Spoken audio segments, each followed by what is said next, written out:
Hello, everyone. Hello, future me, Ellie. Um, in today's episode, I'll talk about. I've been yesterday. I was in a yesterday. I was in a learning session about having better conversations with people, and there are two key things that I learned yesterday that was interesting. The main one was to have the main insight for me is this. The activity was from your previous bosses. When was it that you felt they were having a better conversation? When your previous leads or bosses were asking you, or if when they were telling you? So it's basically the other end of the spectrum on telling you versus the other end of the spectrum is asking you. It's interesting that for a lot of us, number of us indicated challenge thinking, which is somewhere on the right, and those who were not very good speakers were on the left, telling you what to do. That's interesting for me when that activity. And then we proceeded to have this session on when you hear someone, when you listen to someone, there are three things you should be listening for. You can be listening to facts, but you should also be listening to feelings and values. And that's the activity that we did yesterday. And I think that's a key learning for you, Ellie, future Ellie, and for everyone who's watching this. When you have conversations with people, it's easy to remember the facts. It's easy to remember what they said, what people say.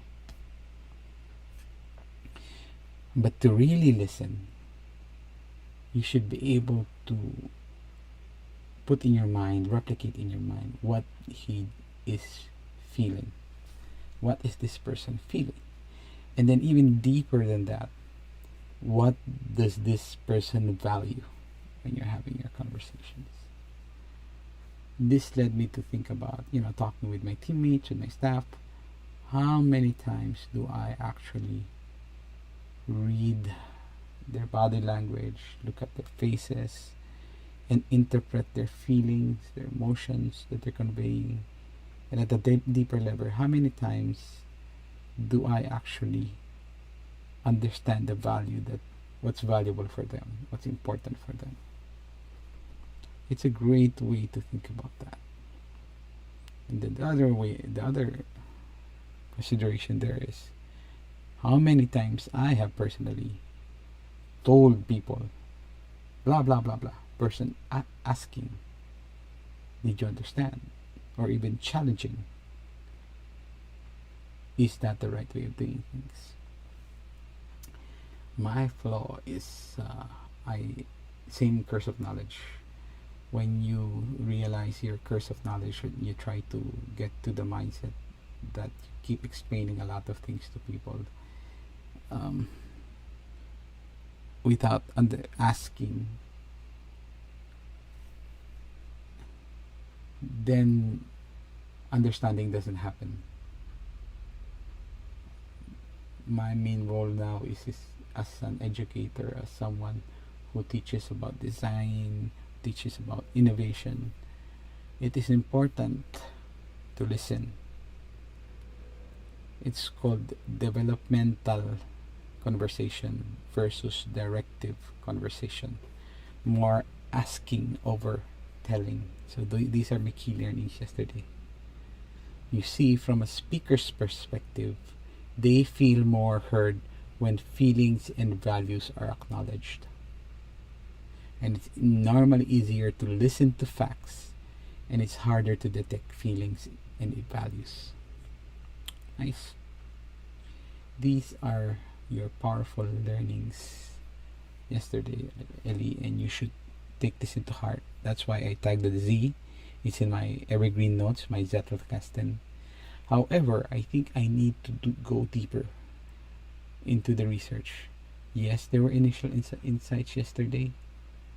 I'd like to find out more what the research says. That's what I've been doing lately. So what has the research been saying about my work, the things that I'm working on, the topics that I explore a lot that are on my mind? Lately, I've been thinking about flow, the flow state, psychological flow state experience. So you'll see my research here about that, an hypothesis. At the same time, also, I'm relating that to my current expertise, which is design thinking. How does design thinking tie into the flow state experience? What research has been done? And it's interesting that the things that I'm seeing, that there is correlation. There is a financial impact even to having a participatory approach in designing products. Now it's for me to compile all this, so I have a reference of all these materials when I work in the future. So I'm in, what day am I already in? I'm actually in, it's October 8th. Yeah. I'm currently in day 8. I'm in day 23, October 8th, which is today. And I'm talking about how to have better conversations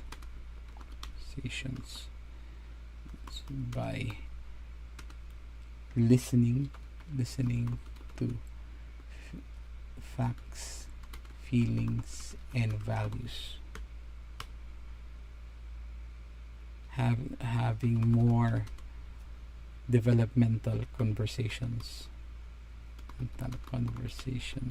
over directive conversations, telling versus asking. And don't get me wrong, I think there's value to have directive conversations when the need arises, when you're in an emergency. Do this, do that for clarity. But there are also moments when you need to have development, and why did we do that? And this, I think this ties well into the remote sense. It's a framework. There's a framework that I'm trying to recall on sense framework.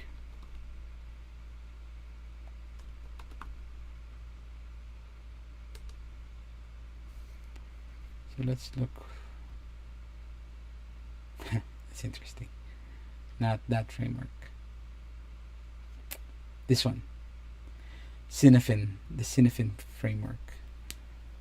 So, for instance, in a chaotic, cause and effect is very clear at the system level. You need to act. As an example of this, if there's a fire, your conversation is directive. Because if there's an emergency, you just tell them, do this. So that's an interesting tie-in. Maybe I need to revisit the Sinefin framework.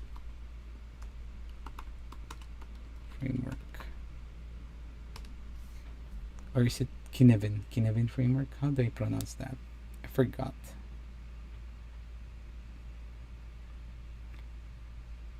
And then I also discussed briefly about design thinking,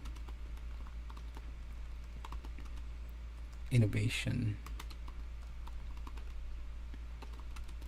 and participatory design.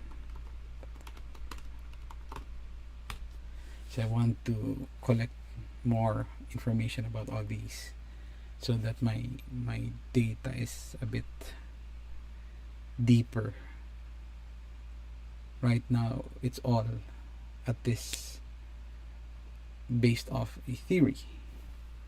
It'd be great to collect more insights and more data so that my knowledge is deeper, meaning I have more examples to share.